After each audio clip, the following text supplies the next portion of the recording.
muita parte da imprensa e da torcida ficou na dúvida de qual seria o time que o Vasco entraria hoje. Queria perguntar para você sobre o planejamento de colocar os titulares no dia de hoje, pensando também no jogo do Bahia quarta-feira e até a parte climática, né? Com um gramado bem pesado. Eu vi que você até deu uma entrevista antes do jogo falando da dificuldade, se continuasse chovendo daquela forma, talvez o jogo teria que ser postergado um pouquinho, e o que acabou acontecendo em 30 minutos. Obrigado. Primeiramente, boa noite. Planejamento, eu acho que o jogo era importante e a gente resolveu colocar o time mais forte para poder vencer o jogo. É o que a gente tinha para fazer hoje. E o time é um time que tem saúde para poder jogar hoje e jogar contra o Bahia. Se a gente tivesse definido ontem, se tivesse ganho Volta Redonda e Bangu, aí a gente provavelmente usaria uma outra estratégia. Mas achei que hoje foi a estratégia mais acertada. Boa noite, Fernando Diniz, Lineker Beyond, canal A Hora do Vasco. Parabéns pela vitória.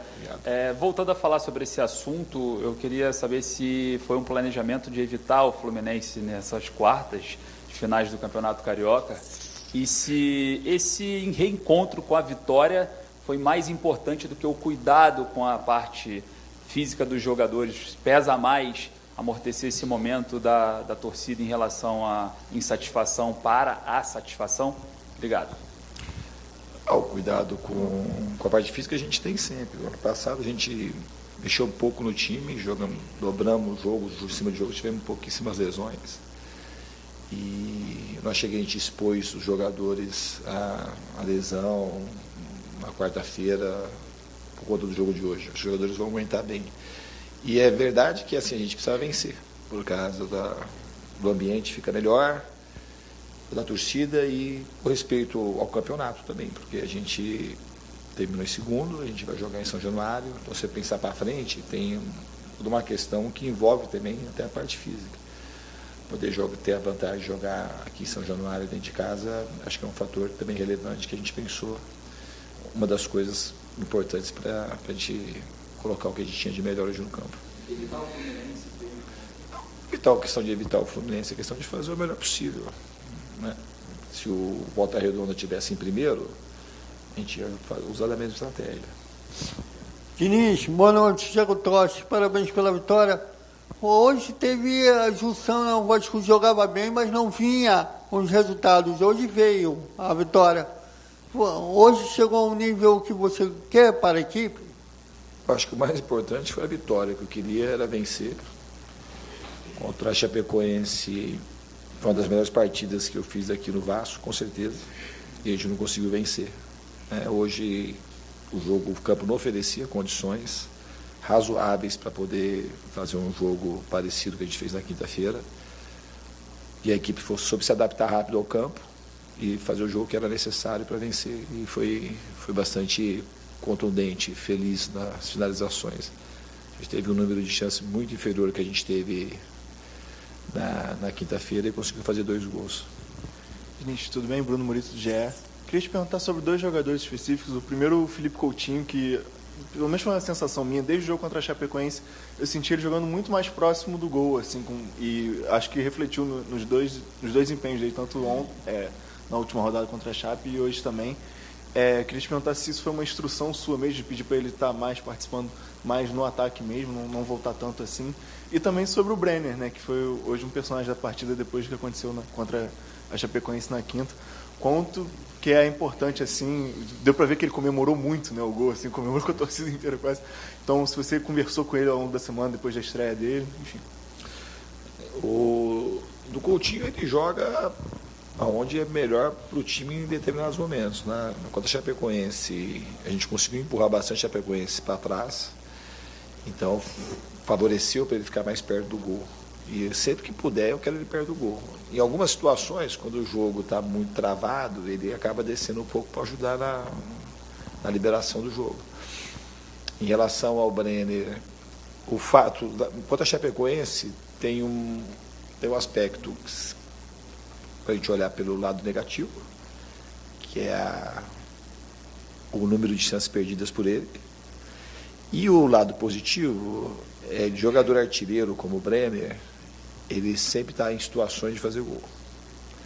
Então, esse lado positivo ele é muito importante. Mas foi o que eu falei para ele. As chances que ele perdeu, nem ele sabe explicar. Foram gols muito fáceis que ele costuma fazer, como o de hoje, por exemplo. Podia ter perdido o de hoje, mas não é normal. Então, e ele estava tranquilo, eu também estava tranquilo em relação a ele. Eu falei para vocês aqui, depois do jogo contra a Chapecoense, que ele é um jogador muito afeito ao gol. Eu costumo falar, desde a época do São Paulo, que tem o carisma do gol. Ele é um cara que faz gol desde as categorias de base, sempre foi artilheiro. E eu acredito muito que ele vai dar muita alegria para a torcida vascaína. Boa noite, Diniz. Sérgio Quinte, canal Atenção Vascaínos. Parabéns pela vitória, pelo resultado. Eu queria te perguntar sobre o mental dos jogadores, não em relação ao jogo de hoje, mas ao momento de janela de transferências e disputa por posição. Você tem, por exemplo, na lateral o Puma, que vem fazendo bons jogos, mas o Paulo Henrique, que pode estar perdendo espaço, mas voltou hoje, vai disputar por ali. O Cuesta, que foi poupado, teve o Saldívia que entrou e fez um bom jogo. Jogadores que já chegaram como titular, o Brenner, que conseguiu fazer o gol, mas tem a sombra do Spinelli, que está chegando também para disputar. O Inestrosa, que ainda não conseguiu, né, desempenhar tão bem, mas tem muita expectativa por se tratar de um grande jogador. O Rojas, que não teve a sequência como a torcida espera, mas disputa com o Coutinho, que é um dos principais atletas. Enfim, queria que você falasse. E outros jogadores que estão para chegar também, né? O Cuiabano tem uma pressão sobre o Piton, que vem sofrendo muito, fez um bom jogo hoje também, mas tem a sombra do Cuiabano que pode assumir. Enfim, todas essas disputas, queria que você falasse como que você tem lidado com os jogadores que já estão, os jogadores que estão chegando para... Claro que a disputa por posição é sempre muito sadia, mas como que o jogador, como você está sentindo o elenco do Vasco se adaptando a esse momento em que basicamente as vagas estão em aberta em franca disputa, né? Obrigado. Eu acredito que é o jeito que o Vasco tem que ser. A gente conseguiu, mais uma vez, ser criativo nas janelas. Acho que a gente muito similar ao que a gente fez na janela do meio do ano passado. A gente conseguiu fazer boas contratações, de acordo com o orçamento que o Vasco tem. E essa disputa que você falou é extremamente saudável e salutar. Eu acho que não é questão de fazer sombra ou não. O time vai precisar de jogadores qualificados para a gente poder, no momento que tiver que fazer uma troca, ou porque você quer pausar um pouco um jogador para recuperar, ou pela necessidade, a gente ter jogadores à altura do mesmo nível daqueles que estão jogando. Eu acho que é super proveitoso para o Vasco o que está acontecendo agora, de ter um elenco mais equilibrado. Não, de jeito nenhum. Eu acho que, no fundo, pressionado tem que se sentir sempre. Você ter jogador na tua posição só vai fazer você crescer. Então, isso é super saudável para todo mundo. Agora, não tem nada de ruim nisso para ninguém. Eu acho que um vai puxando o outro, e é assim que tem que acontecer mesmo. Eu acho que o que a gente precisava fazer era isso, é conseguir trazer jogadores que tenham sede de ser titular, assim como os que são titulares, que terminaram como titulares no ano passado, e vão jogar aqueles que considerar que estão no melhor momento.